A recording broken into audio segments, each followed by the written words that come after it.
এই যে কানে ফোনটা নিয়ে পাপটা করছো।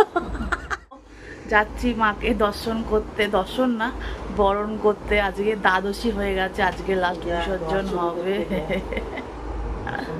বরণ পরে করবি 10 দিন। তো নমস্কার বন্ধুরা, আজকের ব্লগটা কিন্তু আমি এখান থেকে শুরু করছি। হ্যাঁ, তোমরা দেখছো সকালবেলা গিয়েছিলাম হচ্ছে ভূতনাথ, আর বিকেলে চলে যাচ্ছি মাকে বরণ করতে।